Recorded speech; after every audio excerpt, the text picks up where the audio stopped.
Genesis 32. Jacob went on his way, and the angels of God met him. And when Jacob saw them, he said, "This is God's camp."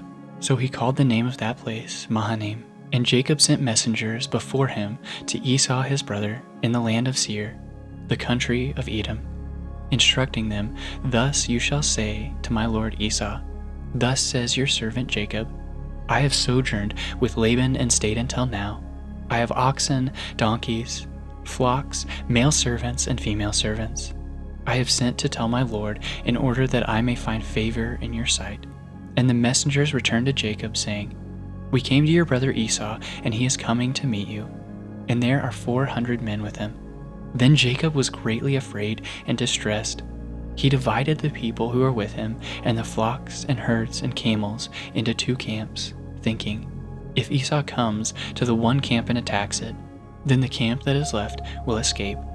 And Jacob said, "O God of my father Abraham and God of my father Isaac, O Lord, who said to me, 'Return to your country and to your kindred, that I may do you good,' I am not worthy of the least of all the deeds of steadfast love and all the faithfulness that you have shown to your servant. For with only my staff I crossed this Jordan, and now I have become 2 camps. Please deliver me from the hand of my brother, from the hand of Esau, for I fear him, that he may come and attack me, the mothers with the children. But you said, I will surely do you good, and make your offspring as the sand of the sea, which cannot be numbered for a multitude." So he stayed there that night, and from what he had with him he took a present for his brother Esau, 200 female goats and 20 male goats, 200 ewes and 20 rams, 30 milking camels and their calves, 40 cows and 10 bulls, 20 female donkeys and 10 male donkeys. These he handed over to his servants. Every drove by itself, and said to his servants, "Pass on ahead of me and put a space between drove and drove." He instructed the first, "When Esau my brother meets you and asks you, 'To whom do you belong? Where are you going? And whose are these ahead of you?' Then you shall say, 'They belong to your servant Jacob. They are a present sent to my lord Esau, and moreover, he is behind us.'" He likewise instructed the second and the third and all who followed the droves. "You shall say the same thing to Esau when you find him. And you shall say, 'Moreover, your servant Jacob is behind us.' For he thought, I may appease him with the present that goes ahead of me, and afterward I shall see his face. Perhaps he will accept me."